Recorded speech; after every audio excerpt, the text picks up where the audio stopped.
So, welcome everybody. I hope everybody's got access to our conference. And my name is Caroline Kramer, human geographer of the Institute of Geography and Ecology in Karlsruhe, a member of a research group of the Barcelona Time Use Initiative, and I will be moderating this event. The event is called Time, Mobility and Sustainability, an opportunity to increase resilience.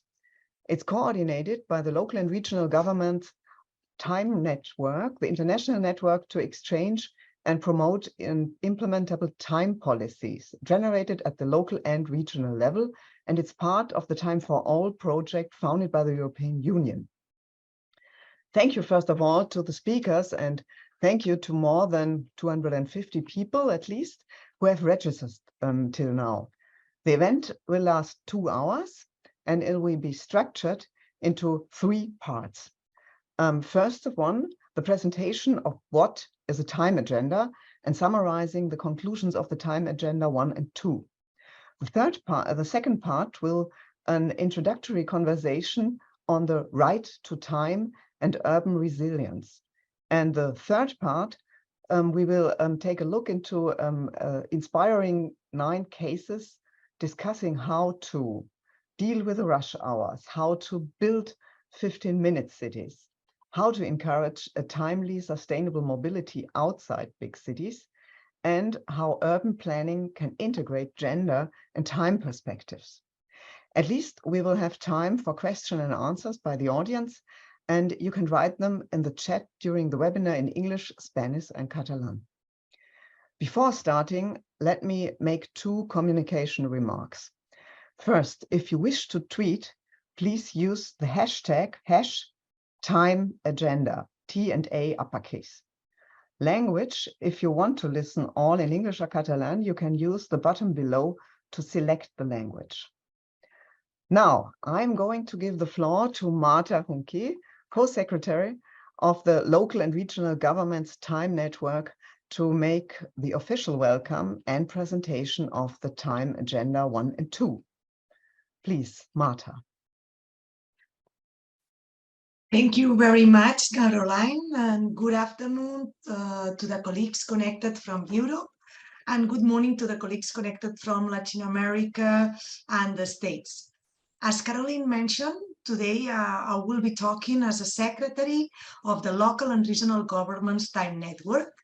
This is a network that was founded in 2008 and is a unique worldwide network that focuses on the implementation of time policies and promoting the right to time, especially at the local and regional level. The network includes cities around the world, especially over Europe, as Barcelona, Bergamo, Milano, Strasbourg, and recently started to expand in Latin America. Cities as Bogotá, Montevideo, Buenos Aires are already part of it. The network has been awarded with funds from the European Union to execute a project called Time for All, which aims to promote right to time in the cities and towns and organize events like the one today. Let me start my intervention thanking to all the amazing speakers that we have today here with us, and also to all the collaborators that make this time agenda possible. Thank you to all of you. In my next 5 minutes, I will try to provide an answer to the questions that Caroline was already suggesting. What is a local and regional time agenda? Is that the first publication that we are publishing? Why did we choose this topic? And what is the next? So let's start. The local and regional time agenda is like a white book on time policies. It's a compilation of time policies that have been implemented by local, metropolitan, and regional authorities from all over the world. These time policies are grouped by topic and includes practical recommendations on how to implement them, and as well evaluates the impact that they are having into the society. The agenda is coordinated by the local and regional government's time network. As you know, most of you, time policies are a new area of public policies for many institutions. The objective of these agendas, of these publications, is to show a clear and real example of what are time policies and how are they being implemented. This will allow us to show that right to time is not just a theoretical concept, but it has begun to be implemented in practices in many institutions at the local and regional level. The first publication started in 2022, and we have the commitment of developing 2 topics every year. Last year, we developed the publications of, on one hand, life balance, and the other hand, the one that we are presenting today, relating time and mobility. Let me briefly explain what you can find in our first publication that is called Life Balance. If you look at the chat, you will find the link where you can download this publication. The hypothesis of this publication was that we need to find a better balance between the different uses of time. The current social model is based on the 888-hour model that was defined at the end of the 19th century. 8 hours for work, 8 hours for resting time, and 8 hours for recreation.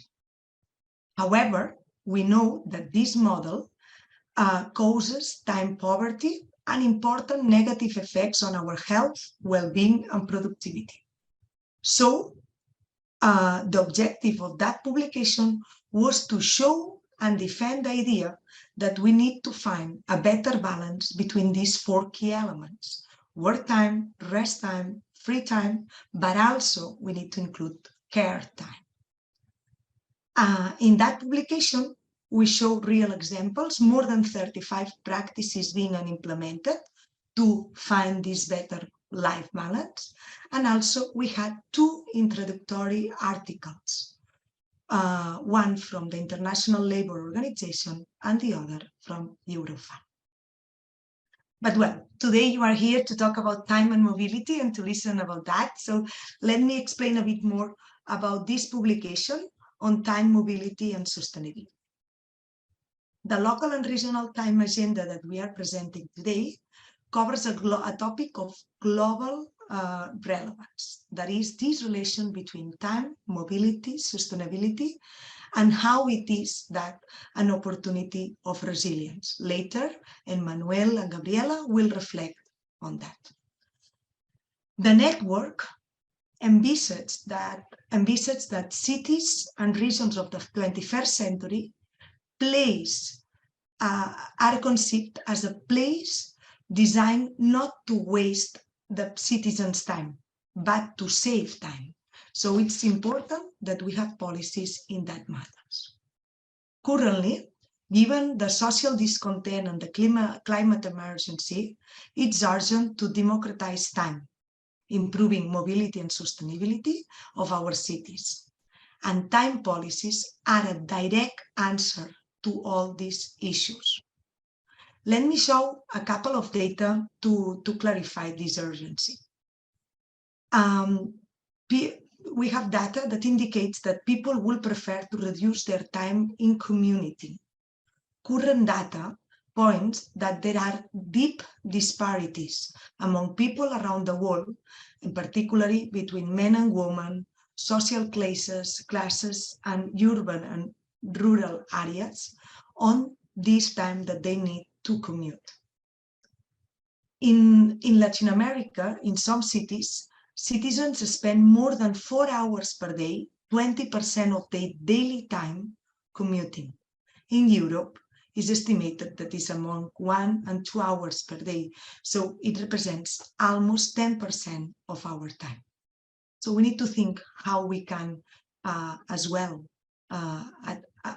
improve this aspect. As you can see in the chat, to tackle these debates, this publication contains 3 articles that allowed us to reflect on these key challenges and opportunities of time policies and sustainability. The first one was written by Mr. Lair from City Resilient Global Program from the United Nations Habitat. The second is written by Mr. Munch, a specialist in mobility and researchers of the research office at the Ministry of Ecological Transition of the French government. And the third one was written by Mrs. Charo Moran, Yayo Herrero, and Elena Pariente from Cooperativa Garua, that is an NGO promoting ecological and social projects in Latin America and in Spain. Following these reflections, you will find in this publication 31 inspiring time policies from Europe and Latin America, including different realities, from big cities to rural areas, including as well metropolis and regional dimensions. And in this agenda, the information is grouped in 3 main areas, in 3 main chapters. The first one is time policies to enforce sustainability and mobility. The second is time policies to promote the power of the proximity. And the third one is time policies to rethink the urban planning, especially taking into consideration the dimension of gender and intersectionality. And to finalize, let me announce the topics that the board of the network had chosen to develop this 2023. So the new publications that we will be doing. One will be on time as a key element for participation and democracy. And the second will be time policies at night. During the year, the network will organize different events, and we will celebrate the General Assembly in October, from the 16th to the 18th of October in Barcelona. If any of the cities or the stakeholders that are newly participating today wants to join to the network, you can find all the information in the network in the webpage of the local and regional governments time network. You will find the link as well in the chat. And just to finalize, thank you again for your interest on the topic. I'm sure that together we can make possible that the right to time is a right for all citizens in the 21st century. And I wish you a very nice event. Thank you very much. Thank you, Marta, for this introduction and for the outline which we are going to face during the next year. And so we come to our second part of this presentation, to our introductory conversation between Gabriela Wecher, which I want to welcome warmly, urban resilience consultant at the UN Habitat, and Emmanuel Monk, research officer for the French Ministry of Ecological Transition. I would like to start with 2 questions. First, Gabriela, you work at the UN Habitat, an organization that manages experiences and data from all over the world. Which are the main issues related to time, mobility, and sustainability? And perhaps especially, how does it affect time poverty, which is the main issue in our conference?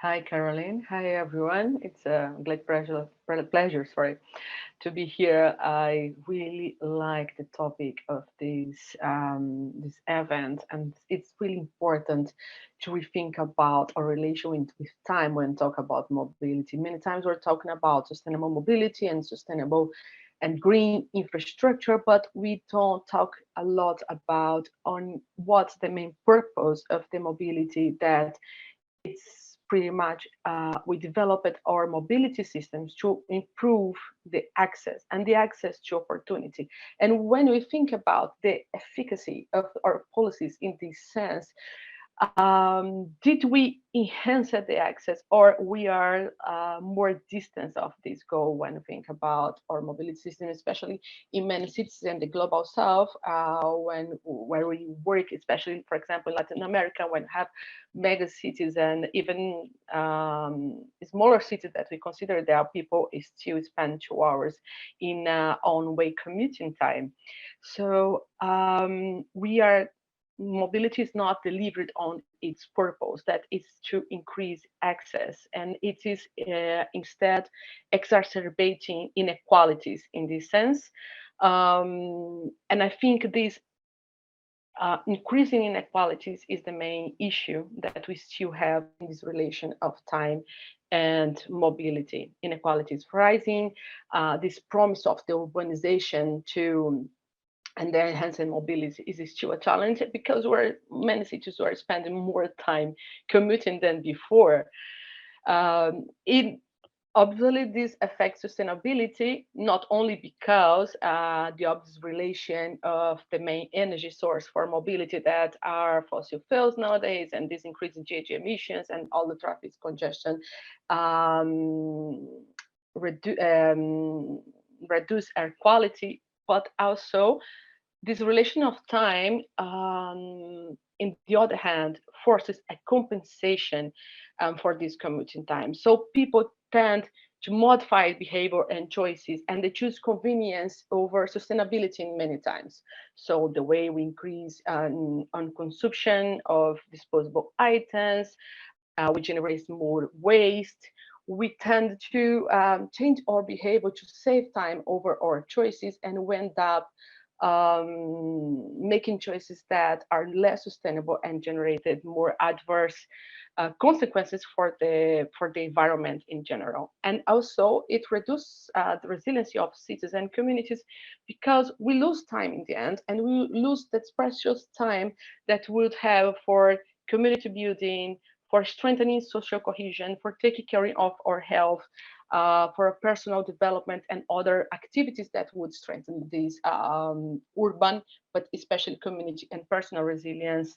And from the perspective of the City Resilience Global Program, where we work, this time is dedicated to build our personal and community resilience. Is essential to deal, especially in this new era that we have exacerbated consequences and impacts of disaster. This time poverty is one of the main challenges that we need to overcome when we need to create and improve community and personal resilience.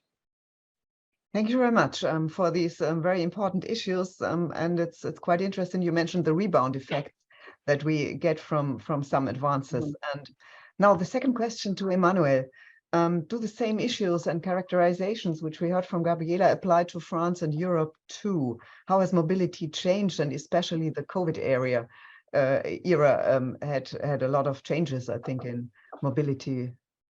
What do you mean?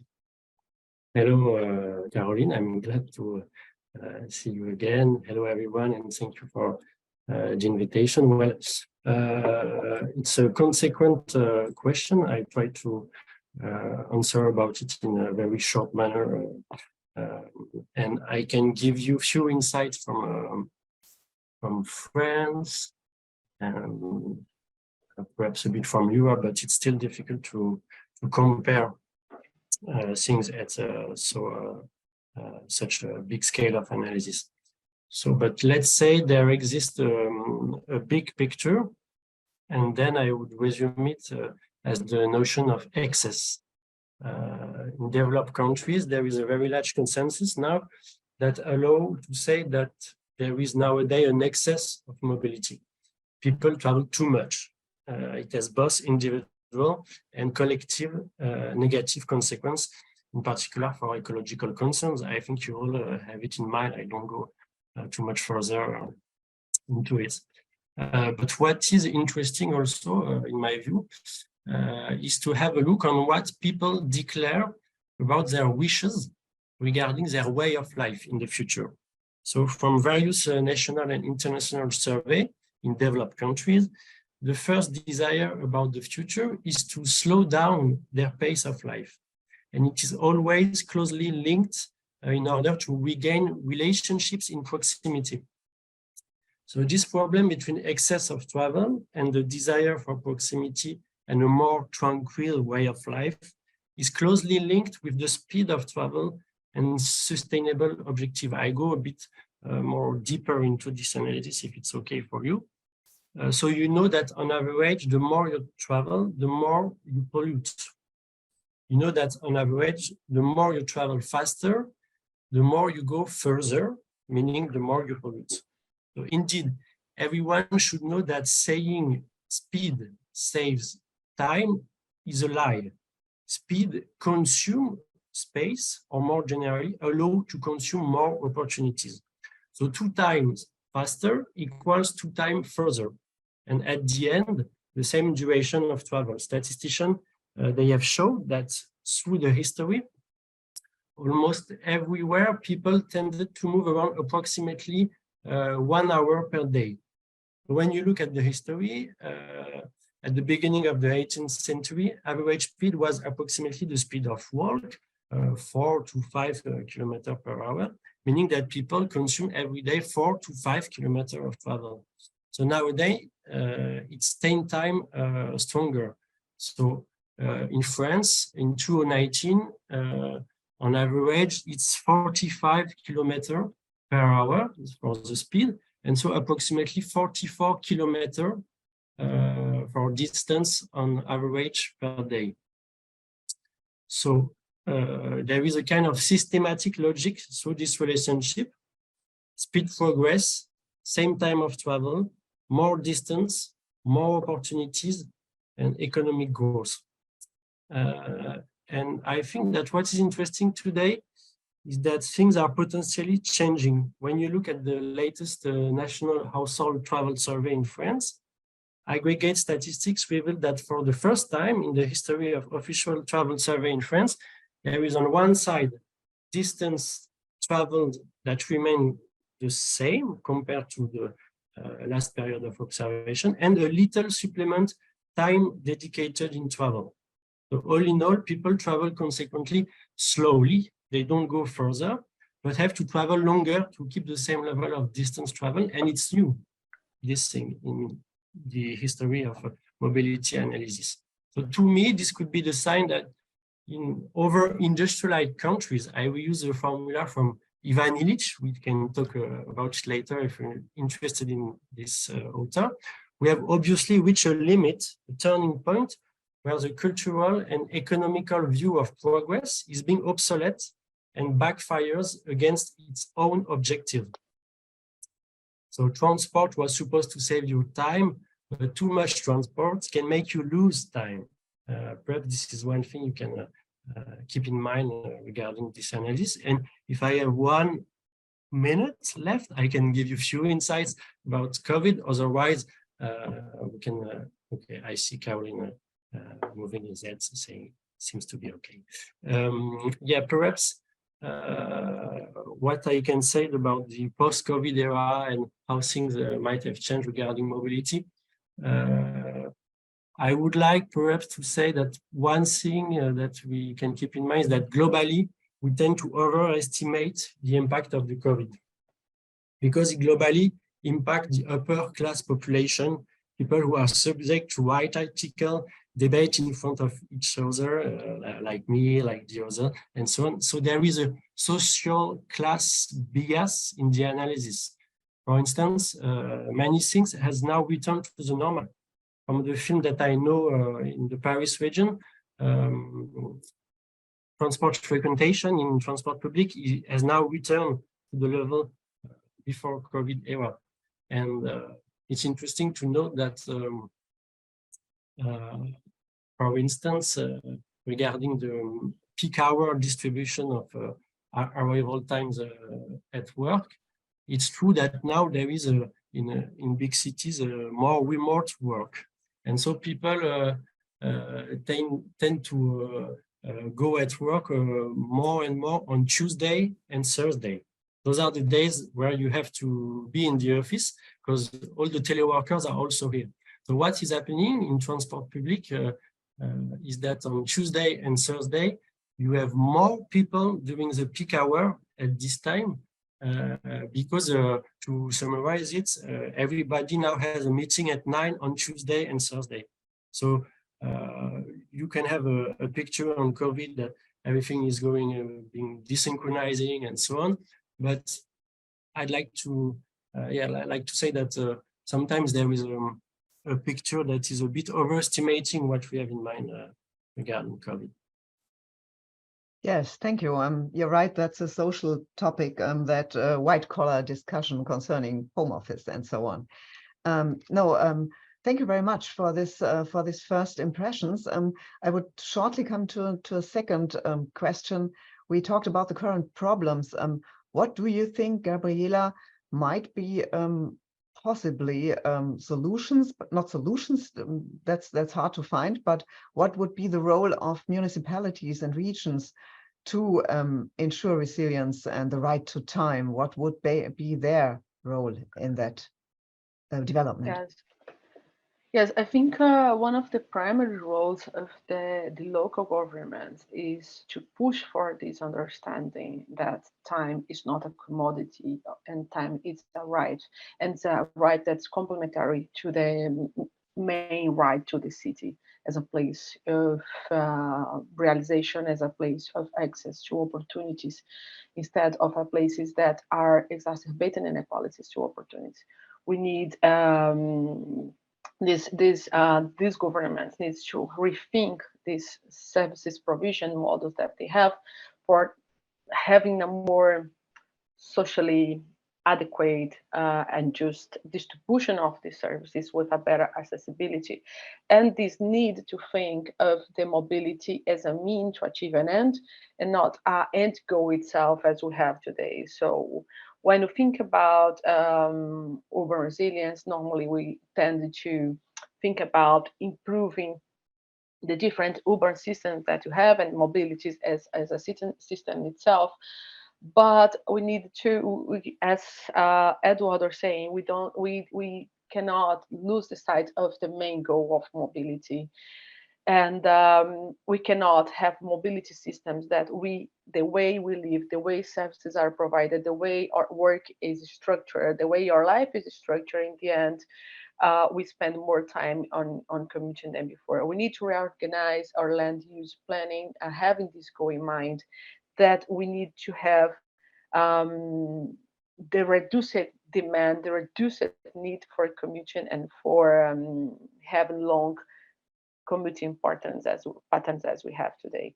Having this, I think this awareness raising role of mobilities and regions is crucial. The role of rethinking the service provision and land use planning and mobility systems as also a very important role under the competencies of these governments. And besides that, also trying to enhance and improve towards more sustainable modes of transportation, the actual models that we have today in cities that are more prioritizing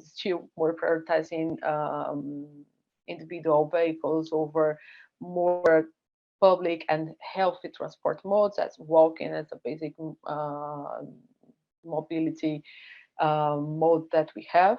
And also having a greater role and engaging in community participation when we rethink the neighborhoods that we have and want to have, if we want to advance for 15-minute city concepts, for example.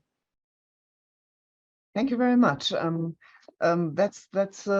think that's a really important point, that we have to think about not only land use planning, but land and time use planning. So to overlay these dimensions, that would be a very important way.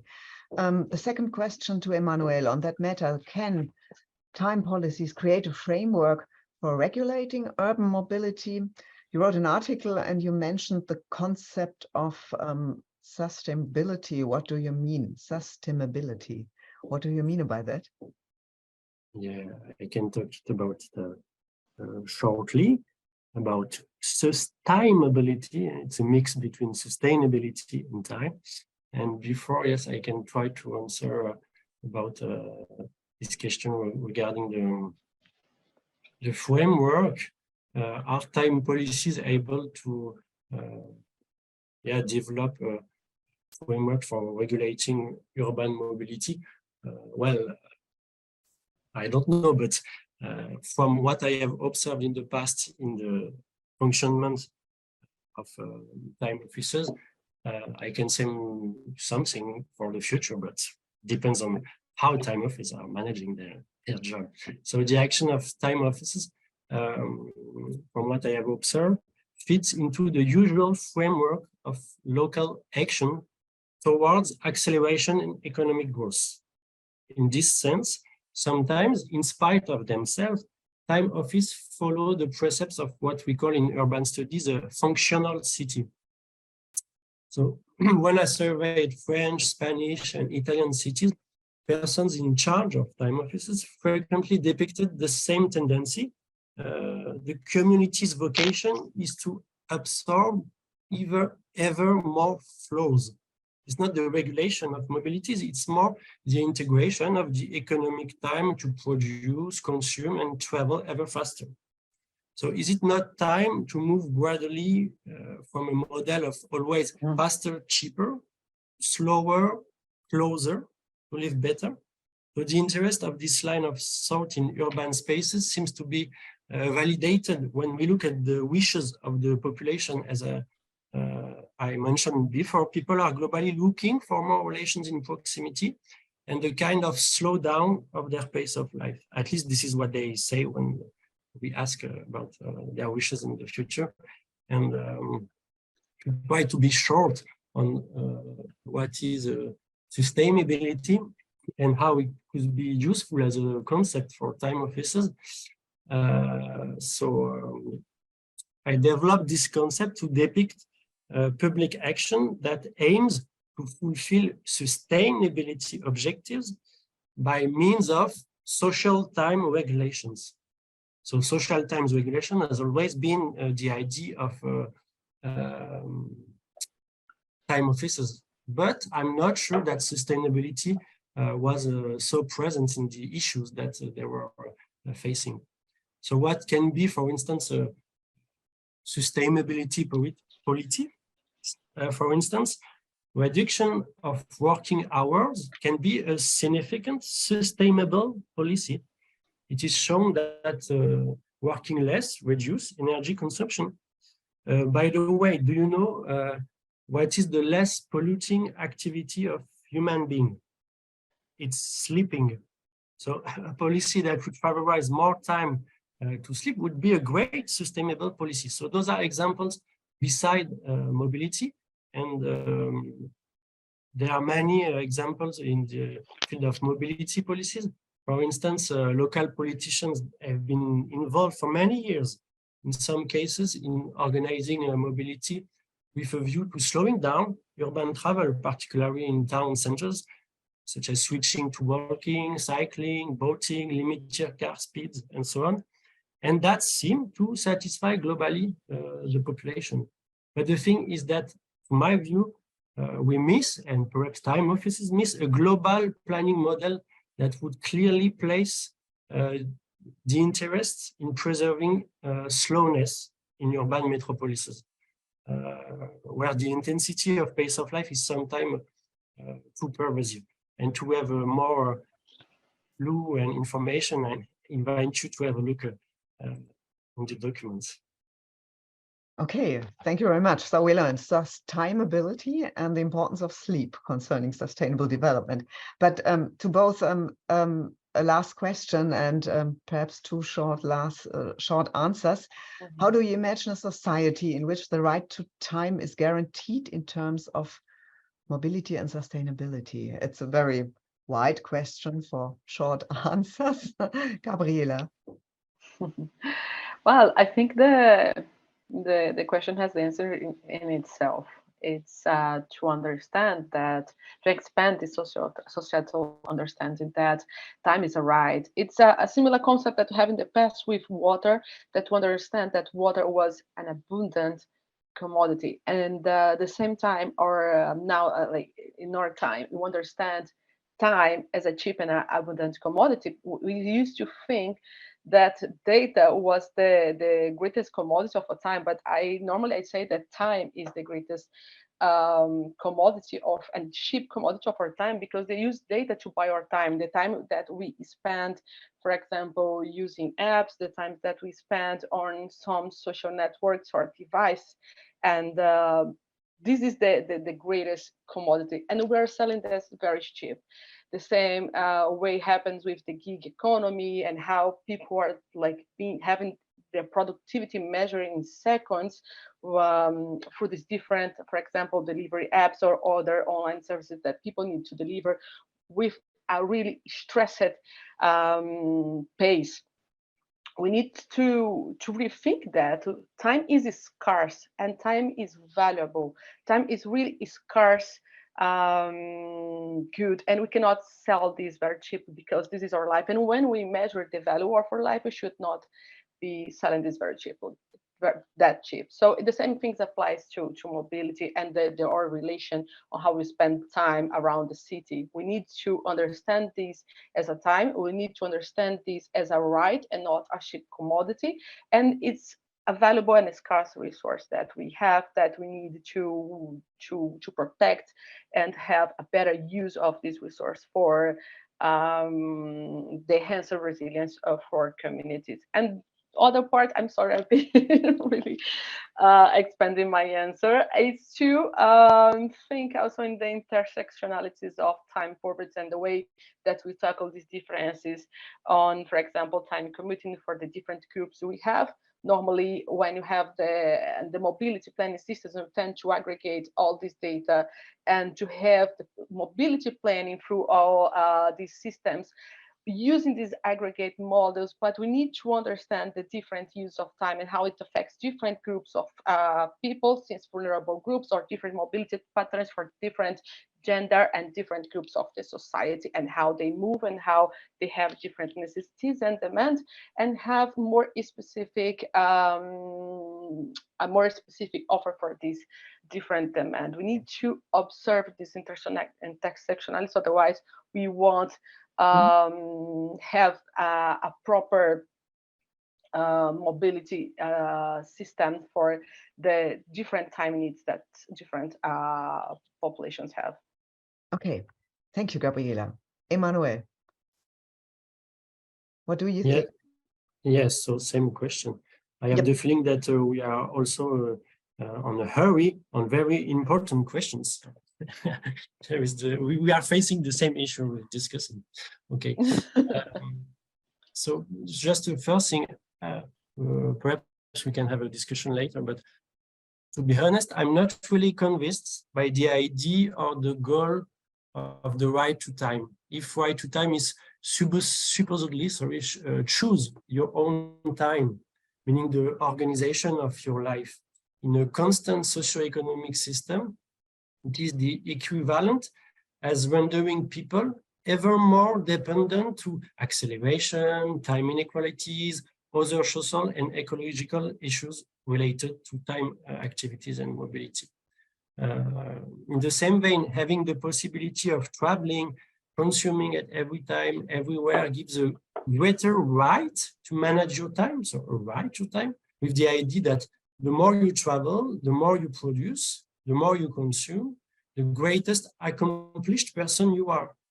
But is it really for the good, for the quality of life? So I'm questioning, okay, for the global idea of the right of time, but then if we have the right to choose, what's happening in the society? I mean, for me, it requires a stronger question on regulation before we give the right to time to do anything, and then people are dependent on social time and the way time is organized.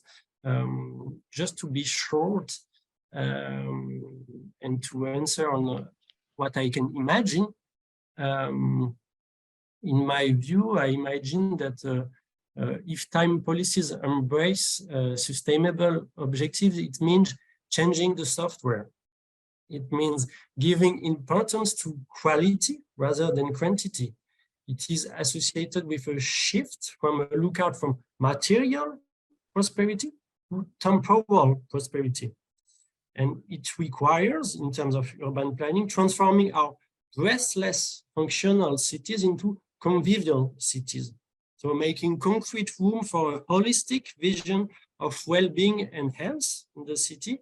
And this would mechanically put the spotlight on children, the elderly, people with disabilities who are often pushed to the side of urban life because they are too slow to fit in the ever accelerating course. So finally, this new framework means reconciling the political and the individual. It means bringing together collective constraints, such as ecological goals, with the individual aspirations, such as slowing down the pace of life. And I think that can be managed through a global limitation of travel speed. Think, for instance, at limiting speed of travel at even 20-25 kilometers per hour everywhere for every mode, as advised by many researchers. And lastly, it means not doing only marketing by using good-looking keywords to attract rich inhabitants. It means regulating speed of travel and accepting that building nothing, proposing low-tech and convivial solutions can be both a very cheap and positive local action. Okay, thank you, Emmanuel. Now we have some visions or imaginations concerning our future society, and we will have in the third part of our conference, we will have a look at some inspiring cases. Now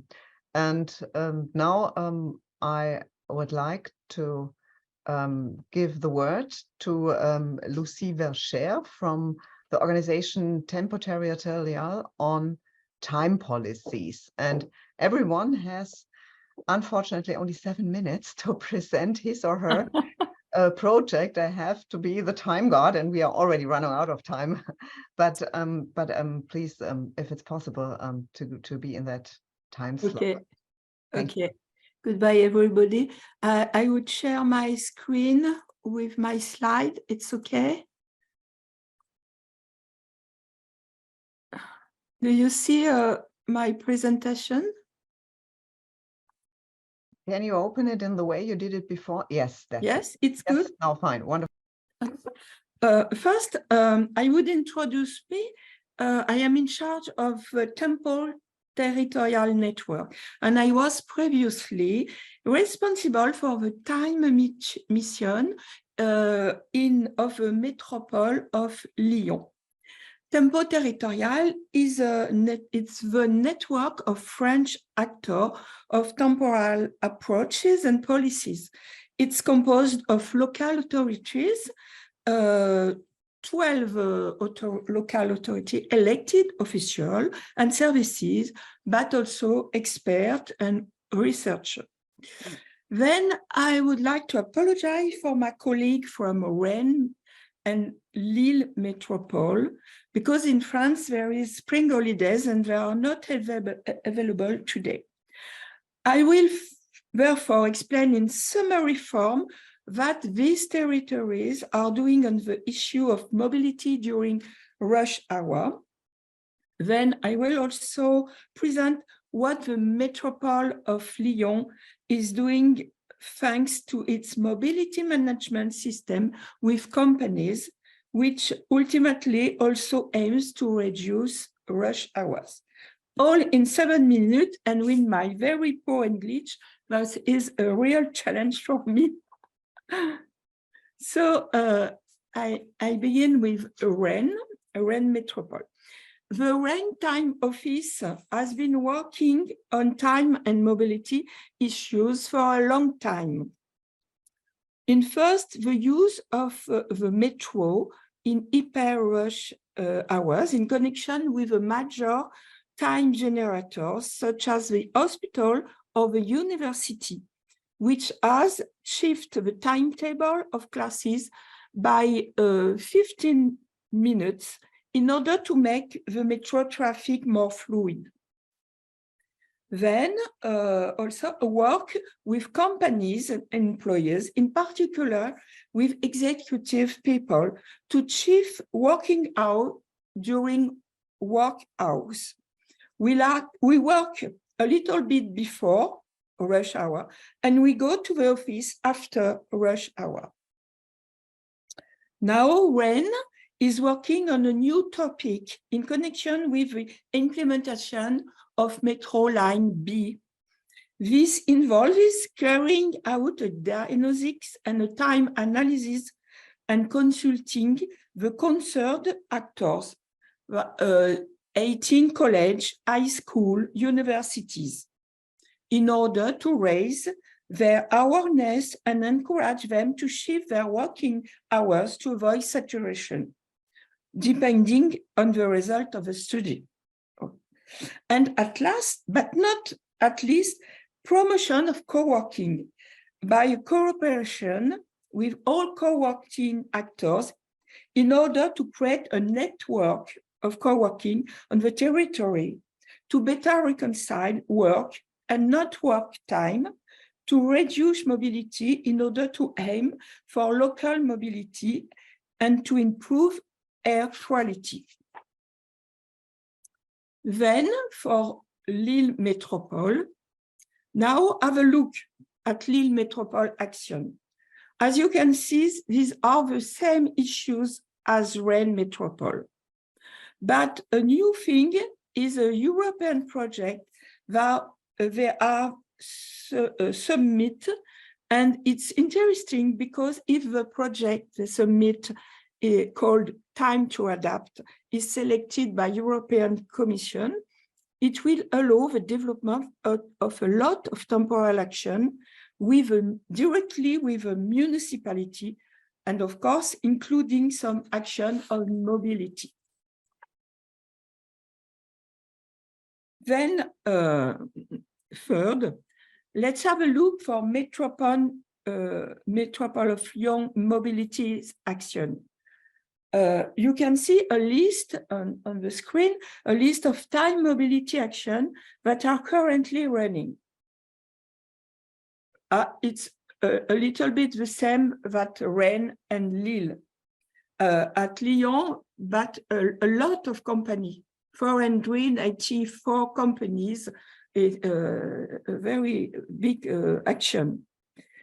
All these actions, Rennes, Lille or Lyon, now what lesson can be learned? All these actions require close consultation with all mobility actors, services, transport operator, companies, employers, or syndicats. This is a real know-how of the time offices. This, whether it be to the company or a university, it's necessary to set up a concertation, a big consultation, and to pull all the actors around the table to discuss and build action that get agreement for everyone. The other things that it's very important for me for reducing mobility and changing mobility behavior in rush hours is the range of multimodal mobility services. Because times have gone out of synchronization and we no longer do the same thing on Mondays or Tuesday or Friday and so on. So for each day, we can use a different mode of travel. It's very, very important for me to understand this if we want to support changes in mobility behavior. I have only 7 minutes, so there is a link to have more information for this action. And you can see what Métropole of Lyon made for carpooling, for instance, or for managing with salariés for individual counsel for mobility. And also for design method to work with employers of companies. Thank you very much. Thank you, Lucie, for this really inspiring presentation concerning how to deal with the rush hour. That was really, really inspiring. Thank you very much. And I will switch right now to the next inspiring cases and speakers. And the question there is how to build the 15-minute cities.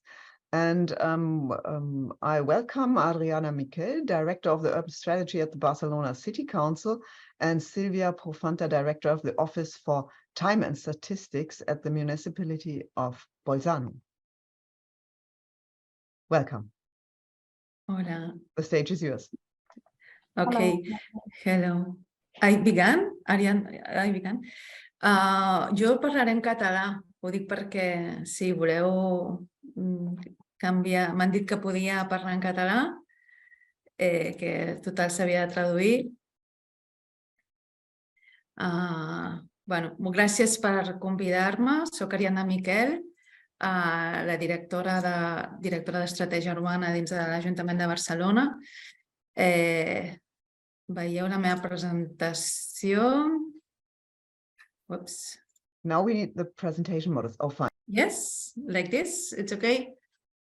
Can you see and it's running? Yes. Bé, doncs, soc Ariana Miquel, la directora d'Estratègia Urbana dins de l'Ajuntament de Barcelona. Em posaré el rellotge per complir estrictament el temps, ja que estem en una jornada que parla del temps, intentaré ser el màxim concisa possible.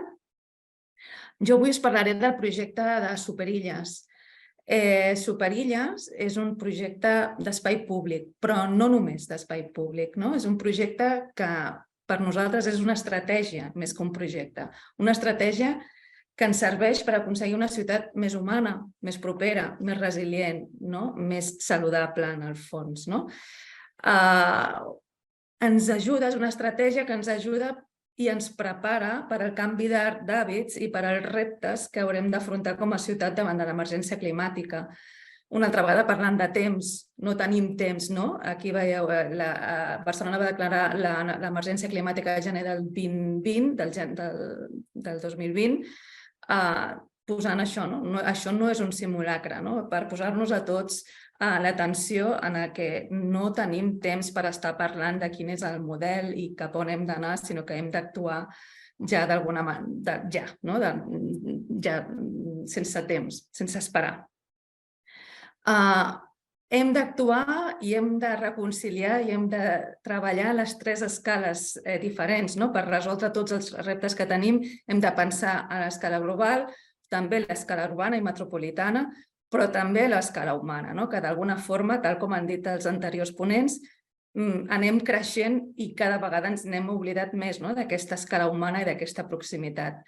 Aquest creixement ens ha portat a un model que afecta la nostra salut. I a Barcelona tenim un problema de contaminació, bàsicament. Tenim uns índexs de contaminació que ens afecten la nostra salut, temes d'efecte de greenhouse effect, d'illa de calor, i també tenim una insuficient, no tenim espais verds, tenim molt poc espai verd per habitant, sobretot si pensem en l'espai verd per habitant de proximitat. Aquí que estem parlant de temps, el que ens importa és l'espai verd de proximitat. A l'Eixample estem parlant que tenim 2 metres quadrats d'espai verd per habitant, per tant, molt lluny de les recomanacions que hi ha des del punt de vista de la salut. Això ens genera uns problemes de salut, de morts prematures, per càncer, total. Amb això estem d'acord. Tenim un problema de mobilitat, un problema de salut, un problema de manca d'espais verds. Per tant, jo crec que només tenim 2 camins, deixar de contaminar i introduir més verd. I per això hem de canviar aquest sistema de mobilitat i hem d'apostar per un sistema de mobilitat més eficient, més sostenible, no només des del punt de vista de la contaminació, sinó també amb l'ocupació de l'espai. Apostar per sistemes que ocupin menys espai perquè això ens permetrà guanyar més espai verd, a part de deixar de contaminar. A Barcelona ja tenim una ciutat bastant curtes distàncies, sempre s'ha treballat des del punt de vista de la proximitat i està molt ben equipada. Aquí teniu dos plànols, el plànol de mercats i el plànol de biblioteques, que són dos equipaments bàsics per la ciutat i que estan molt ben repartits, però no tenim l'espai verd. Superilles ens ajuda a solucionar o enfocar o abordar aquests dos problemes.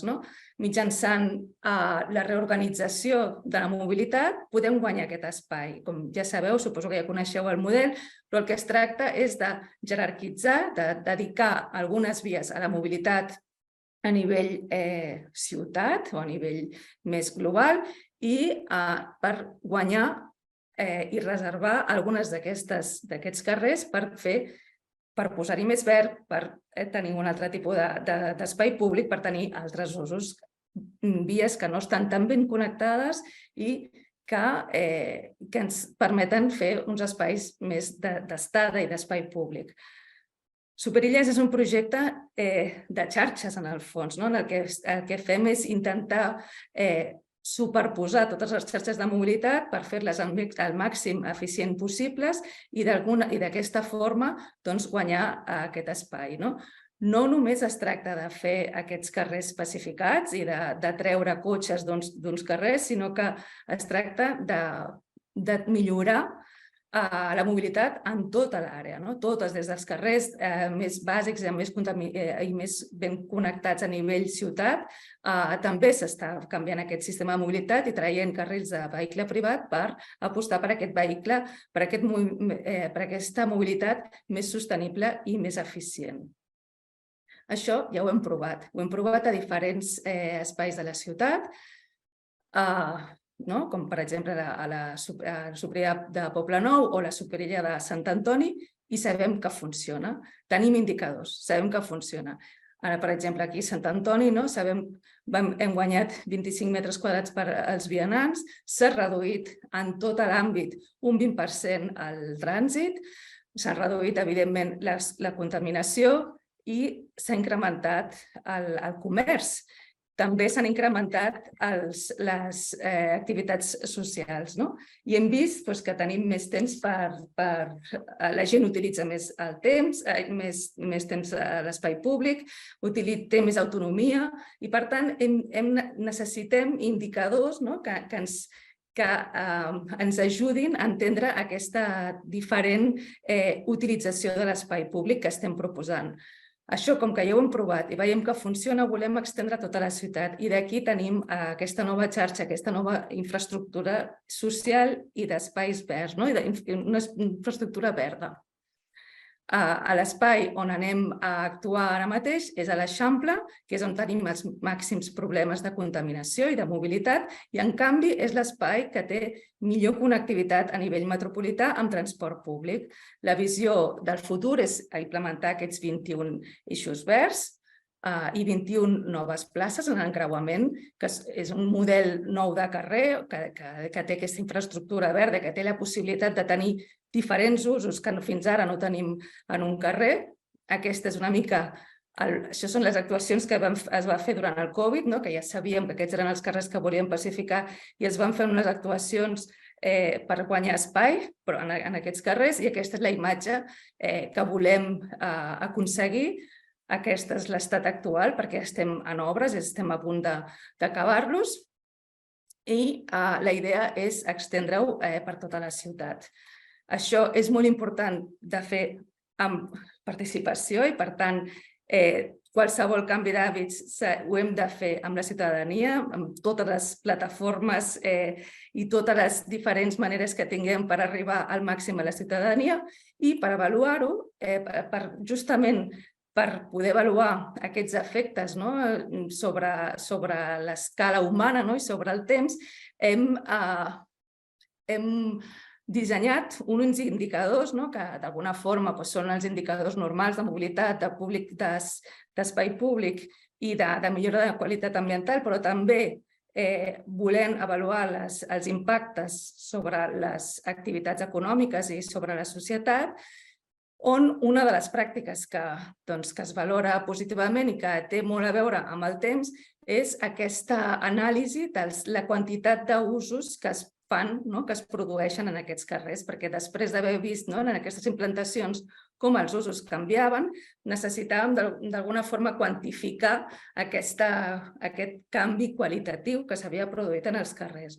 Llavors, aquests indicadors és un treball de camp que el que es fa és mesurar quants tipus d'usos es produeixen en aquests carrers, qui ho fa, també es desagreguen les dades per gènere i edat i després també es fa una mirada específica a les tasques de cura, també perquè també han parlat els anteriors ponents d'aquesta importància de la interseccionalitat i tenir en compte com el temps afecta diferent els diferents gèneres i les diferents edats.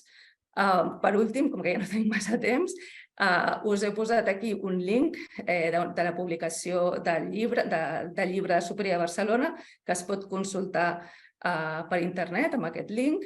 Allà veureu tindreu d'informació de tot el projecte. I moltes gràcies, aquí us ho deixaria.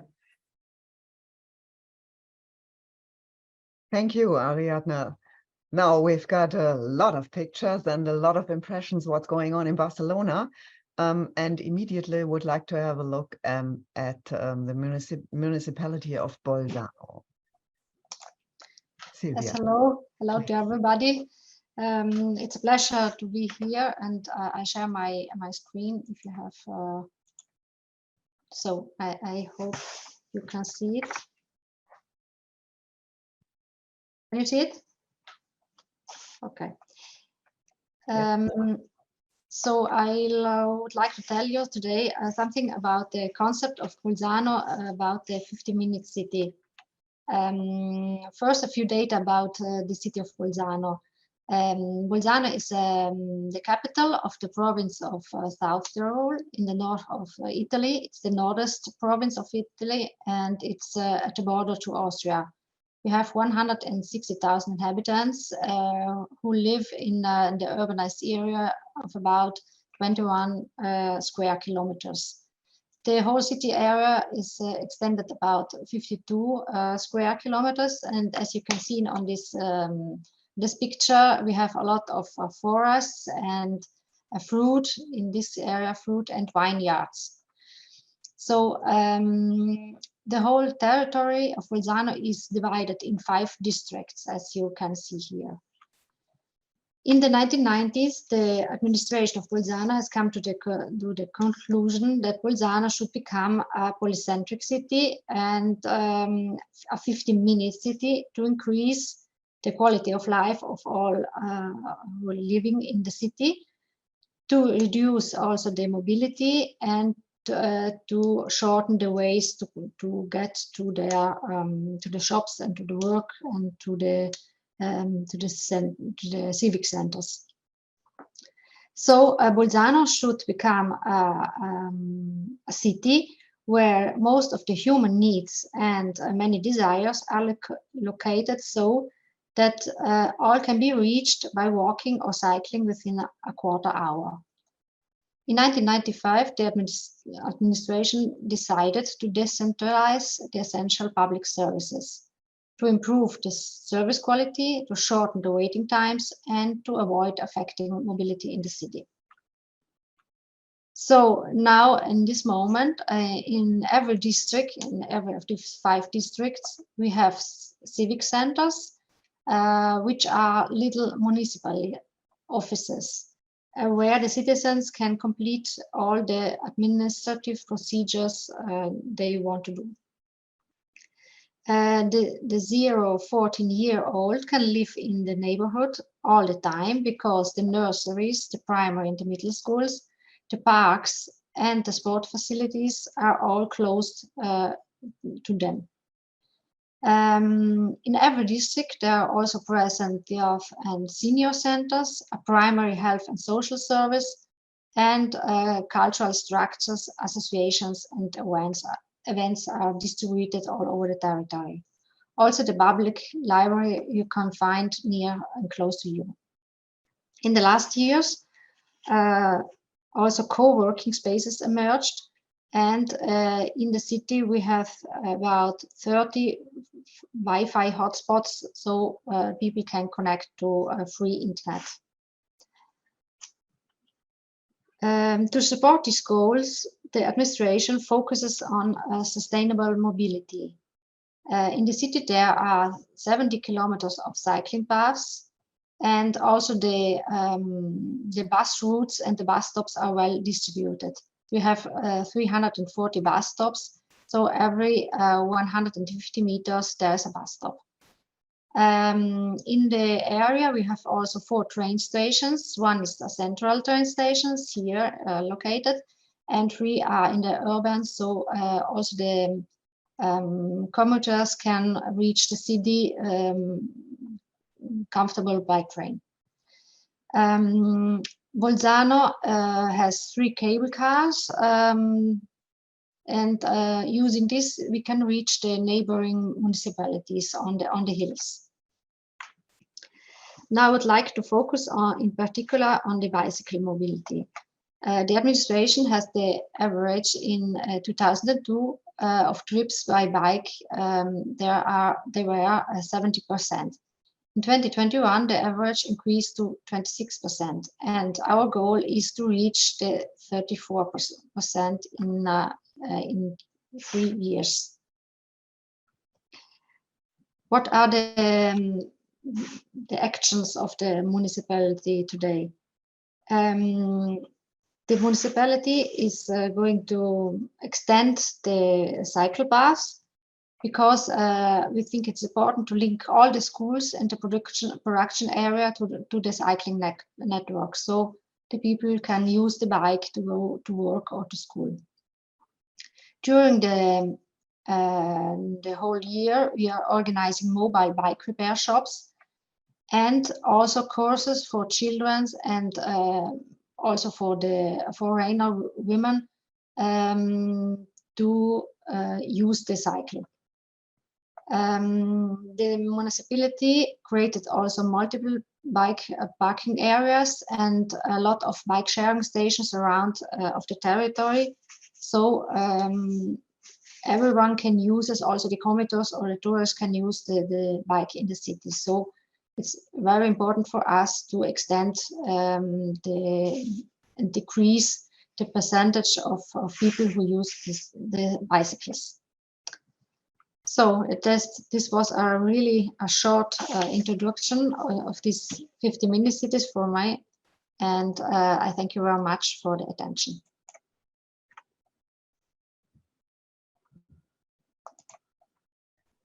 Thank you very much for this compact and short presentation. And the city of Bolzano is one of the cities who has, as I think, one of the longest traditions of time policies in Europe.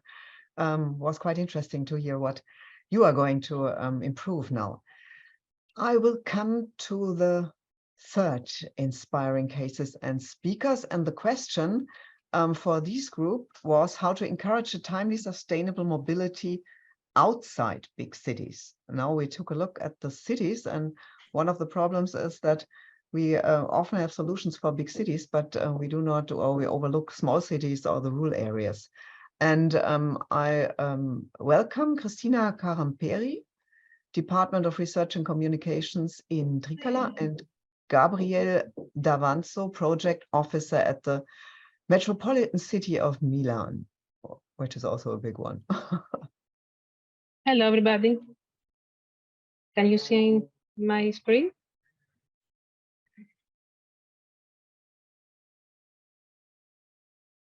Can you see my screen now? Now it's Yes. Okay, thank you. So, hello, everybody. My name is Cristina Caramperi. I represent the Greek city of Trikala and its developmental company called Trikala, and I'm here to present you the case study of Smarter 2, which is our answer on how to encourage a timely, sustainable mobility outside big cities. So a few words about our city. It is an old city, more than 500 years old of history, located in central Greece in Thessaly, There are more than 85,000 people living in Trikala. 75% of them lives inside the city, whereas the rest of them in rural areas around the city. We are divided in 8 municipal sections, and these sections are also divided in local communities. Now, although there are many people living outside the city, the key urban area is the city center, meaning that all the administrative, commercial, residential, entertainment, institutional activities are taking place there. In our city also, you can find some universities, the University Department of Sports Science, the Higher Education Military School, the Technological University for Buildings, and as well as Technological University for Structural Material. Our city is considered a smart one, fully equipped with many smart services that are located and monitored from our control room at the City Hall. And in collaboration with our own developmental company called Trikala, we have implemented more than 38 European projects, therefore we have a lot of experience in IT innovations. Many of these projects are focusing on sustainable mobility, hoping that we are going to solve some of our mobility issues and increase our quality of life. All these projects have one thing in common, bottom-up procedure and citizens engagement at an early stage, meaning that when it comes in having the citizens supporting sustainable mobility, we have 3 key factors that were put into action: a bottom-up procedure, co-creation activities, and citizens' participation. So every time we need to implement something new, we adopt this kind of procedure at an early stage, and we invite the local stakeholders and the local mobility community, not just to evaluate and test a new service, but also to co-design it at the early beginning. This has an added value for us because throughout the year we have established a very active and open mobility community that can play a vital role in all our future projects. Lastly, the last year we have joined the 100 Climate Neutral Cities up to 2030 initiative, and we are focusing on creating services toward this approach as well. Now about the Smarter 2 project. Smarter 2 project was funded by the European Union and was implemented during 2019 and 2020. The main goal of this project was to support and set up cost-efficient, environmentally friendly first or last mile solutions, often combined with existing public or private services and supporting this way 4 rural areas. One of these rural areas were in Trikala, our city. Through this project, we gathered the evidence of the effectiveness of the solutions, and we also worked very closely with the previous project called Smarta, because this is Smarta 2, and had a common evaluation framework when we tried to collect evidence about the environmental footprint, the cost efficiency, and effectiveness of our mobility solutions that we implemented. In this way, by gathering all this data, we were able to create a toolkit for recommendations, lessons learned, that could actually support the implementation of shared sustainable mobility solutions to other rural areas in Europe as well. Which was the problem that Smarta 2 was trying to solve in our city? As I said before, many people live in areas around the city, and however, our key urban area is the city center, meaning that most people need to commute to the city center on a daily basis. The problem for Trikala is that our rural sites are underserved by public transport, and as a result, our mobility largely depends on individual car use. There are more than 50,000 cars currently commuting on a daily basis to the city center. This has, as you can understand, a negative impact on the environment, can cause severe traffic congestion at the city center, but also has a social impact because even, especially during the pandemic, many people could not own a car or use their car on a daily basis to commute to the city, and therefore could not have access to essential services. So with our Smarter 2 application, we created an online application that allowed citizens from rural areas to access real-time public transport information, along with an available carpooling option. This application, in addition, also included a booking system, allowing them to pre-book storage lockers, wheelchair scooters, and bicycles offered at the city center main square. So in our 2 rural areas, 2 villages, Megali Kalivia and Megarchi, what we offer to them through this application is the ability to no longer take their car to travel to the city on a daily basis, go online, see in real time when the bus arrives on the nearest bus station, bus stop. If there is no such an option, actually go again online and have a carpooling option with a neighbor or a friend. And as they have arrived at the city center, they will have pre-booked a bicycle to take and go around and do their chores, a locker to leave their belongings, and if they had mobility issues, there was a wheelchair scooters that could be adjusted to any kind of wheelchair. So this is more or less the application, the solution we offer to people living in rural areas in order to commute to the city center by using sustainable mobility services. This application proved very friendly. People actually embraced it. It offered the ability to use different kinds of mobility services in combination. It is available on Android and iOS, and it is scalable, meaning that the application can adjust and can be enriched with additional services if needed. It also offers the ability to collect data, which are very essential for us for our future mobility planning. This Smarter 2 application offered us a lot of opportunities, like it allowed us actually to introduce to the public and familiarize them with the multimodal transportation and shared mobility.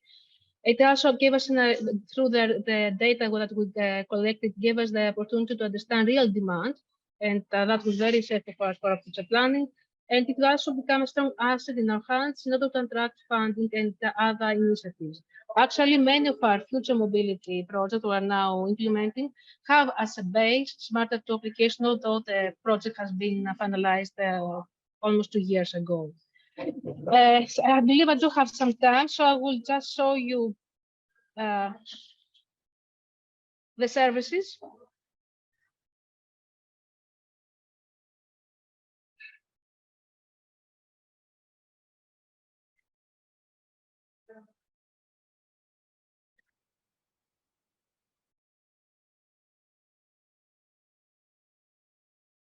So here you can see that on real time,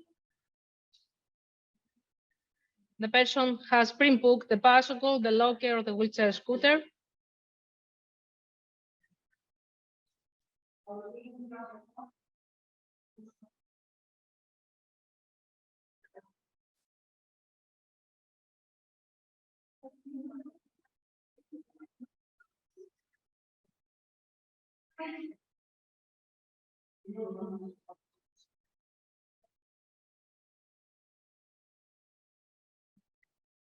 This is how we can see in real time when the bus will arrive at the nearest bus station.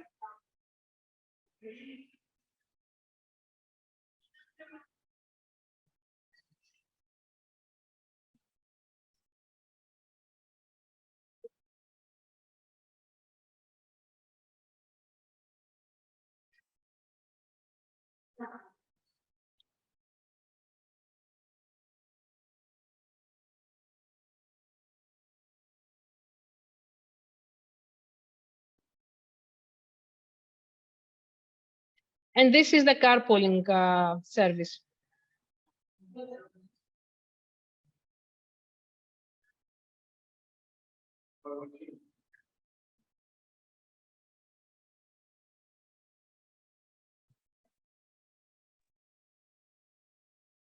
Okay, we are a bit running out of time.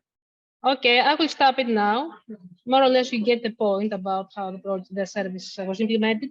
One last thing, all the services, the lockers, the wheelchair scooter, the bicycles offered at the station, and the real-time information, everything that has to do have been implemented through Smarter 2 application was not our idea. It was the creation of our co-creation methodology with the citizens. It was the citizens that designed it and asked for us to implement it. Okay. Okay. Thank you, Christina. I will directly switch to Gabriela. Hello. Hello. Hello. Okay, hello, I'm Gabriela D'Avanzo of Metropolitan City of Milano. My organization have just approved a bicycle mobility plan that identify cycle route primary network, connection with the secondary network, objective to promote cycling and action to get there. The name of the bicycle mobility plan is Cambio, and is a system project that aims to integrate environmental protection, safety, economic development, and general well-being. The name Cambio means I change. The plan intend to encourage people to change their habits and choose to travel by bicycle because it's a sustainable, healthy, safe, flexible, fun mode of transport, easy and smart. The bicycle became the most obvious means of transport.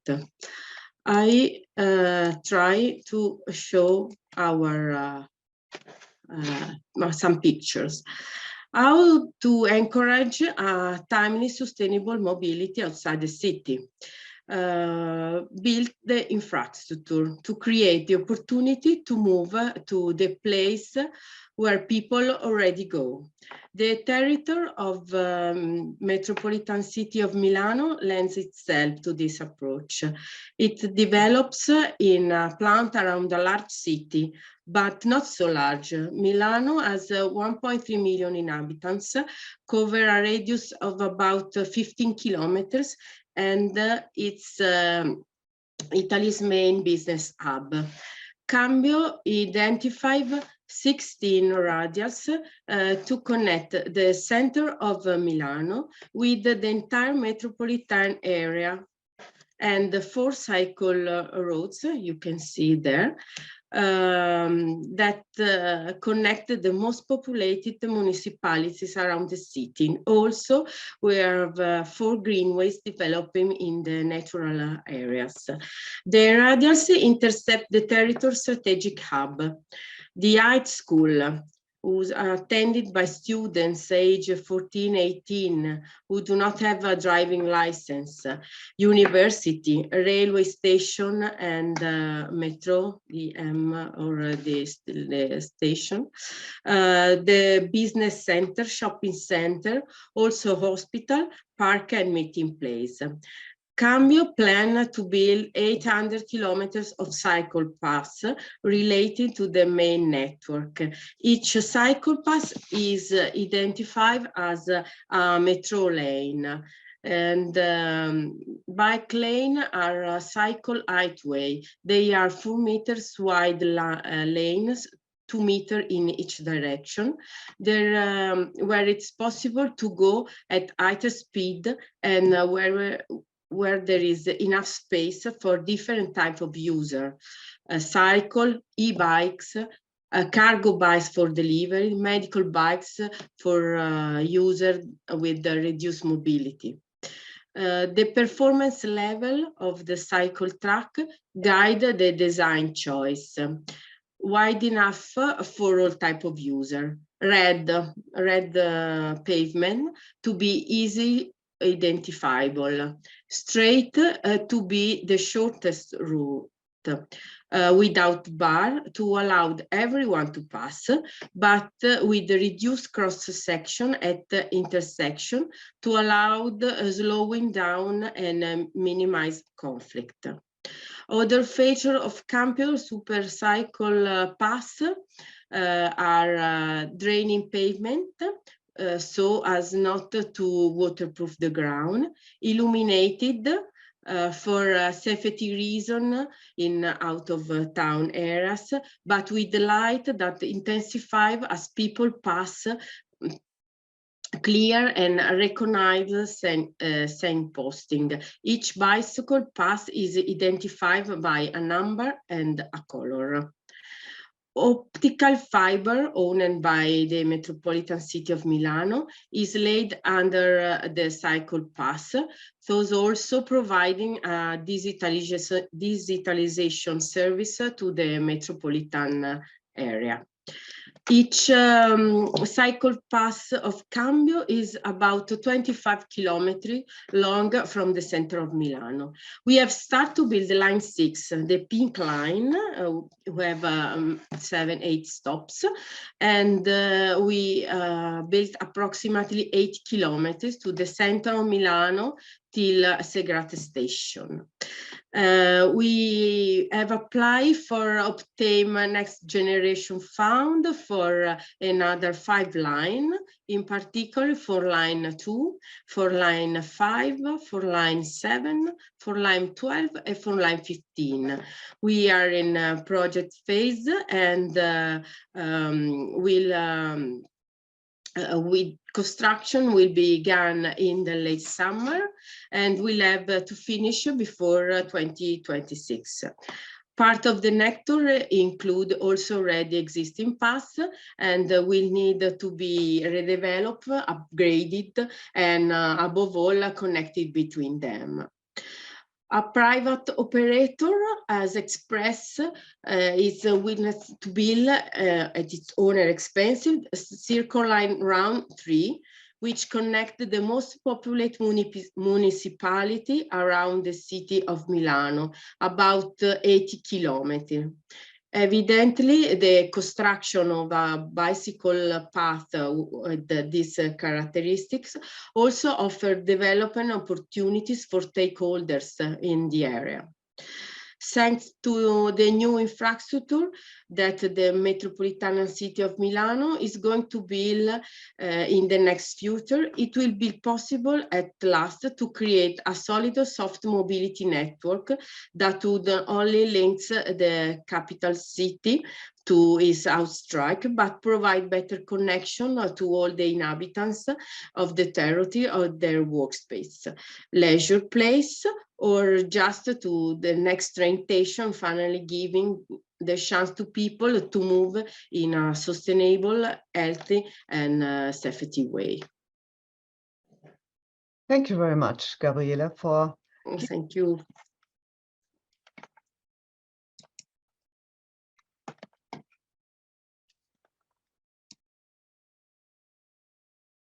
Thank you. I just realized that my microphone wasn't open. So thank you for keeping in time and for this insight in the plannings of Milano. And we're going to switch to the fourth inspiring cases, which is one.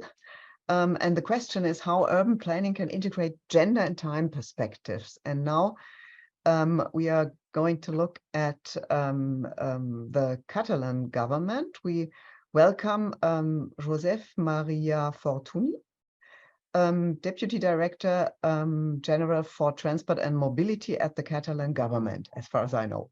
Am I right?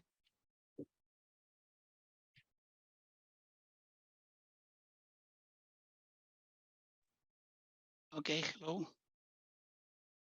Hello, Caroline. Good afternoon, good evening to everybody. Almost evening. How are you doing? Can you see the presentation? It's okay. So we'll be short in time. We are running out of it, so it's let's make the best use of it. We'll talk about briefly about the new Express CAT network. Its idea is how to improve and how to ameliorate the in terms of time, in terms of efficiency, all the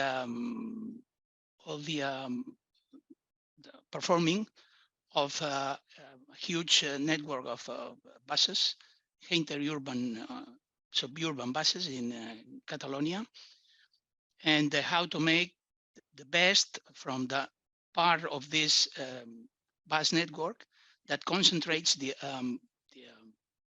main part of the demand, and how to make this type of bus services work in terms of saving time to its customers. You see how it's a big. Your left, we have the big numbers of the bus network in Catalonia, and how we picked up the top 40 lines in terms of demand to make them with a new strategy in order to give a new image. You'll see, and how and in order to increase the performance of these lines, because as you see,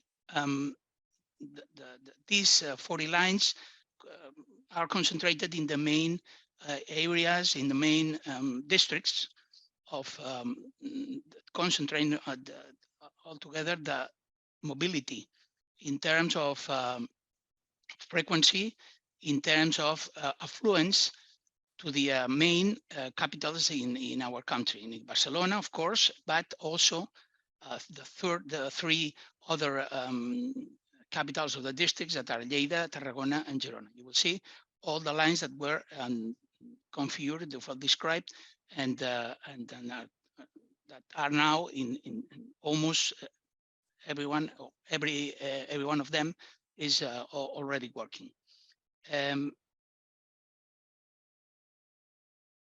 What are the main characters of these services? The more important is that are more frequency and high frequency. So most of the times these bus services are from one city to the main city that has the objective of being served.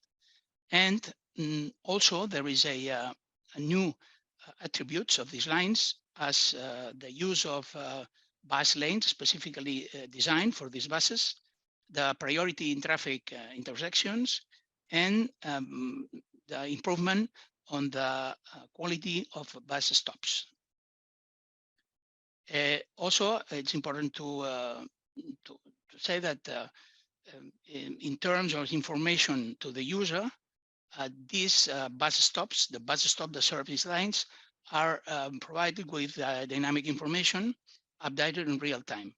And also this information inside the vehicle, and also in the apps or smartphones and that are disposable for the customers. Also, the 100% of these vehicles are accessible for disabled people. These are more sustainable vehicles, and they give more comfort to the customers, to the user. You can have access to Wi-Fi, and then have also free newspapers to make the journey more comfortable and more attractive. And also the final attribute is a more intermodality facilities. So the stops are conceived to give the best to the intermodal potentiality of these bus lines in terms of commute with or interchange with other means like train or other urban buses, bike, metro, and other means of transport. To make the image more attractive to people, it has been designed as a specially designed corporate image, Express.cat, that, as it shows, brings visibility to the user and facilitate the rapid identification. And most of the lines, almost probably every one of these, will be integrated in the new phare system in Catalonia. It's the T-Mobilitat. How is the implementation of this network? Nowadays, we are in 90% of the total of the 42 Express.cat bus lines. You have in Barcelona, that concentrates the offer, 23, 7 in Tarragona, 6 in Girona, and 6 in Lleida. So we can say that the level of implementation is really high by now.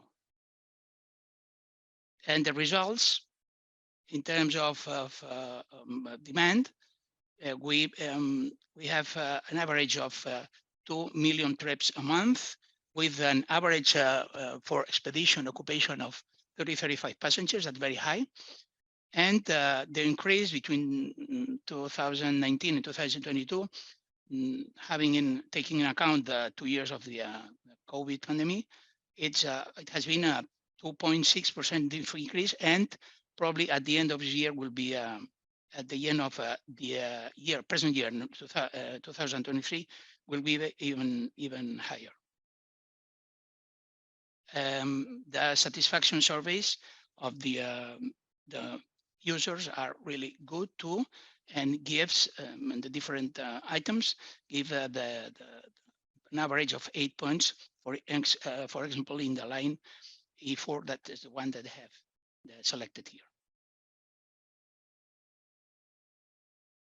Thank you for your attention. We think that it's an initiative that, in terms of saving time, has been very useful, has been very well accepted among the users, and that give the bus another type of serving demand, apart from the more capillary uses that we are more used to in the case of bus services, confronting the rail services, for instance. Thank you very much. Thank you very much for keeping in time with your presentation and the insights to the new possibilities of the Catalan mobility. Even the newspaper, I was impressed. That's a good idea to give a counterpart to all those news which are not so serious via social media and so on. So that's a good idea to strengthen this media. I would now again ask people. I think the discussion was very fluent already in the chat, and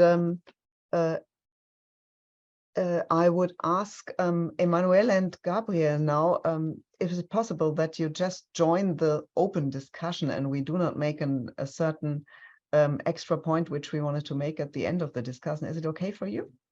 Just a short feedback if it's okay for you to be part of the public discussion. Okay, so perhaps you start with a short statement, what your impression is, or what perhaps surprising or quite new could you gain of this projects, these inspiring projects. Perhaps that would be a good starting point.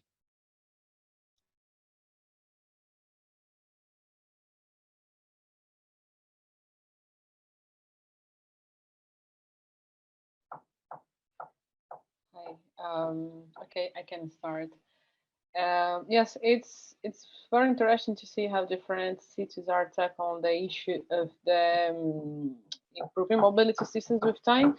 There is this this effort to reduce to improve the mobility systems, to reduce travel time, but I think it's still miss having this change of the perception of how we should move in the city. And I think, for example, in the presentation of Barcelona, we could see this different approach on how we should improve our communities so we can reduce the need for traveling. But I also understand, and especially in this last one, that there are from the express card, that we have many communities that are in the smaller municipality and rural zone, and they need to have enhanced access to public facilities. For example, they need to have better access to go to hospitals that normally are in other cities, and if they don't have this enhanced mobility, they may end up leaving these smaller cities and towns that they live. So it's important to consider that aspect as well, not only the community building aspect. I would just complement with a personal anecdote. I live in Superilla, in the Superilla of Sant Antoni in Barcelona. And one day I was there down on one of the benches, one of these intersections, and there was a neighbor sitting in the other bench, and he was like sitting and calm and looking all the landscape and looking at people. And another neighbor came and sat with him in this bench, and then he started to complain about the Superilla with this person. And for me, this contradiction. It was the fulfillment of the Superilla mission itself, because it's people stopping, people occupying the space, people communicating to each other, and they were bonding, and they're bonding by complaining of this space that are enabled them to do it. And that was like the perfect fulfillment of the Superilla, and say like it works indeed, and it creates community. Even if you want to complain about it, it's creating community, and it's lowering the pace of people and making people enjoy the public spaces. And it was a really interesting anecdote about the Superilia that it really surprised me, but not surprised me. But it was an interesting fact. Okay, Emmanuel. Yes, thank you for those very documented presentation. And it's still a complicated exercise. So many things were mentioned.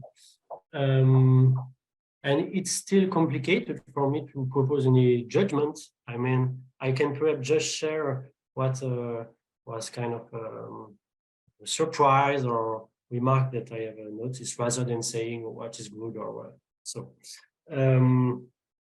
yeah, I was really, I really appreciated, I was really interested in the fact that many experiences seem to have done an evaluation after what they have proposed, after their experiments. And from what I have observed in the past in time policies is that sometimes it was reproached to them that their policy weren't sufficiently evaluated to justify the benefits. And so I think it's really an important point here that I have seen many cities evaluation on time policies, and it's good for time policy to show what are the benefits that are at stake behind. And yeah, I was also really interested in the Superblock initiative in Barcelona, because from my point of view, it goes kind of directly in the direction of what I see behind interesting things in front of Right of Time. I mean, it's slowing travel speed in a specific area. It creates social interaction in this space. And then it offers the possibility for people to use their time in an alternative way that seems to be interesting if they have the time beside their work agenda and so on. I have noticed other things, but perhaps it's interesting to open the discussion to the other, and then I have an exchange. I've collected a lot of questions, and one of the questions, I just have a look. Where was it? There was from Elisa. No, I do not find them in my chat. Where is it gone? It's to both of us, and it's concerning the question as far as we use time as something like a not a quality issue, but an issue which can be sold, or which has a I do not get. I got it. It's research. No, it's not the question. Elisa, do you hear me? I think your name was Elisa, and I think it was. If you want, we can do the questions to everybody, and I look for this one specifically, Caroline, and I send to you. No, please perhaps we open the floor for everybody. I read a lot of the questions, but I think it's the easiest way if people to the first speakers time. Yes, I got it. To the first, it's while we treat time as a commodity, as a resource to be used in making financial profit. This was that question concerning the neoliberal capitalism as a commodity. And what do you think about this question, which is I think a very basic one, how we deal with time?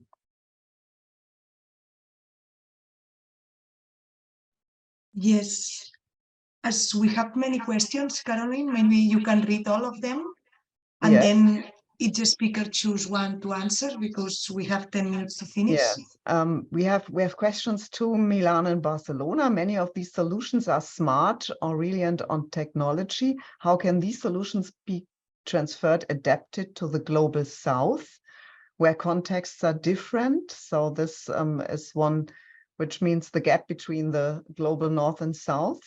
Then another, many of that's what I got. I would like to know how if schools are being considered in your projects, and could we cooperate to raise the debate about the amount experience of time to schools and schools university? I think there's a possibility to answer. I remember there are bike lines which go to schools. Another question, all the services, carpooling, real-time info on buses, scooters, and so on can be checked from the same app, or are they different apps? Mercedes have one to Emmanuel. There is any research on time used for commuting through history? As far as I know, yes. Then what else? That's double. Yes, I think now we've got a list of questions which can be answered. So, who wants to?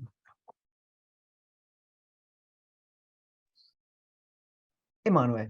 Okay. Emmanuel, go on. No.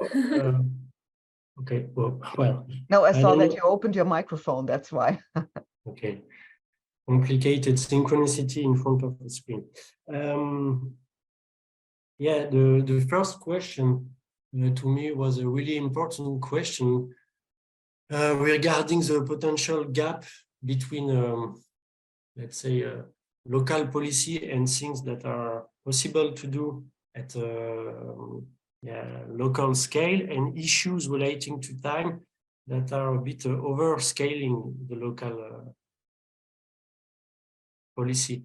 For instance, the fact that time is considered as money in our society is a really important fact that is present in every presentation regarding mobility and all we have discussed. And this is a key issue regarding the right to time, regarding how we manage sustainability with time regulation. And for sure, I don't know how local governments can go over this concern. Still, you have an option when you're local policymakers, and for instance, building space where time is more guided in the direction of interaction between people rather than going to work very fast and then returning to home and so on, can trigger something at the end by a cumulative aspect. But I'm not a policymaker, so it depends not on me, but this is my view about it, perhaps.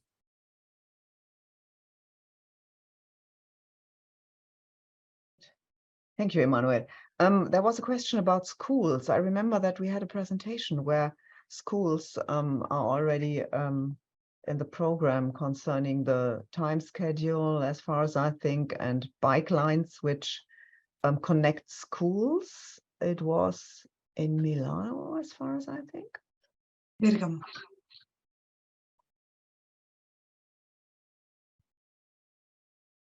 It was Bergamo. I don't know if Silvia wants to add something on that. How schools are connected with the mobility? Yes, we have connected, all our schools are connected by bicycle lines. Mm-hmm. So the children also in the higher schools can go by bicycle to the schools. And in the primary, in the middle schools, there are also like pedibus. These are lines of people who walk together from one point, from one square. They meet them in the morning and go together to the school. So the parents can go to work and the children go to school alone. Mm-hmm. So we are organized here. Yeah, thank you. I think this is an important thing, that this transporting children thing that gets less and less. So the taxi mama is not the best way for mobility. Perhaps the last question, which concerns the smart devices and the global south. Has somebody an idea what to answer on this question?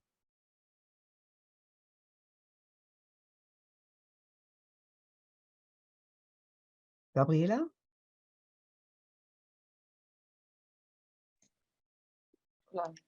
See, I'm sorry. I think that some of the solutions are not necessarily like some of the solutions are not necessarily based on technology, as some the ones, for example, in the 5-minute city, and the improvement of bus lanes, for example, the improvement of some mobility systems, and improving the opportunities inside the communities. This can be also adapted to the realities of the global south. Although there's in the global south that we have bigger inequality issues and land use and planning that we need to overcome to have cities that have enhanced access to opportunities, and people does not need to have to take 2 hours to commute, for example. And I don't believe that are smart technologies that are going to solve these issues in the global south.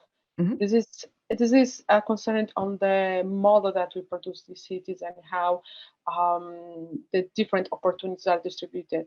So the parts also from the service providers, for example, the local governments, local regional governments, to have a better distribution of services. As we see many examples here in the different cities, we've had a better service provisions inside the communities, and also have policies that incentivize people to have a more community living, as Eduardo was saying, to slow pace and changing lifestyles as well, and how we move and through the city. Changing a bit this sense that we need to commute, for example, for leisure. If we have leisure opportunities closer to a home, for example, that we need to commute to have access to parks for our children or to other community space that we can enjoy in some services. Okay. I think this is would be the best approach, and not only for the global south, but also to the cities here in the developed world. We don't need this over-reliance on technology to solve the issues. We can use this to improve the mobility system, but we need to rethink how we occupy cities and how we plan the services that we have, and how we plan the land occupation as well. Case of the attitude. Okay. Yeah. Thank you. Thank you.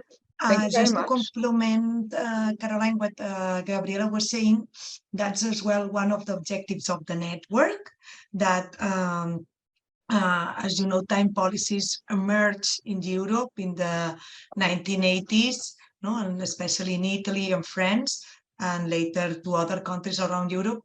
But now the interest of time policies has gone beyond Europe, especially in this global south, especially in Latin America. We have many cities interested in that topic. And that's why one of the activities of the network will be in June to do a forum in Spanish explaining and exchanging time policies in Latin America. Yeah, thank you very much. So the last point of our conference here, I'm very glad that I can present for the last minutes the counselor, Angelo Gennacaro, Counselor for Digital Innovation and Time Policies at the Municipality of Bolzano, World Capital of Time Policies in 2023. Welcome for the closing words. Thank you very much. The organization blocked me the video. It's impossible to start the video. The organization blocked it. That's a pity, so we have to concentrate on your words. Okay, now I can. Okay, thank you very much. Good afternoon, everybody. Oh, wonderful. No. Okay, good afternoon. Yes, good afternoon. To start, I would like to thank the Secretary of Network, Marta, Ariadna, and Mark, and my team, Silvia, Sabina, and Noemi. I strongly believe that what we are doing as a network is really, really important. We have collected more than 35, I think, examples and best practice from all over Europe and some countries of Latin America. And this is it's great. It's very great. The agenda aims to become a guide for those institutions interested in time policies, but it is also really important for all of us. These meetings are fundamental to find common ground between cities and regions and to take inspiration by others. Starting from the example of one city and other could implement a similar project. Basically, we help each other to solve common issues. This year, Bolzano has been elected World Capital of Time Policies, and I am very grateful for this opportunity, and I am very excited for the coming events. I warmly invite all of you and all the people who are watching us from home to come in Bolzano this year of Time Week 2023. From the 10th to the 12th of May, we will host several conferences concerning different topics, the future of time policies, like time policies, and new working time models. Registration are open on our website. I thank you again for having me here today, and good afternoon. Thank you very much for your closing words and the invitation, this short advertisement block. Now we have an additional announcement, and I would thank very much all those participants, all those speakers, all those who prepared their presentations, and especially to the organizing team in Barcelona. And the very last word I would like to give to Marta. Thank you, Caroline, and thank you everybody for joining today. It has been a very nice suite of a combination of reflections of Gabriela and Emmanuel, and also very nice to listen concrete experience that can inspire to us to implement time policies. So as we said before, this is the local and regional governments time network. So if you want to join, if you want to have more information, you can check the website where you will find all the information, and as well you will find today's presentations and the publication that we have done. Nothing else. Thank you very much to everybody, and I hope to see you soon, face to face, very soon in Bolzano and in the rest of the events. Caroline, I give the floor to you. So, yes, thank you very much. And I hope everybody has now enough inspiration for using his or her time in a sophisticated way, so that you feel happy with it and use your sleep for doing something sustainable. Bye-bye.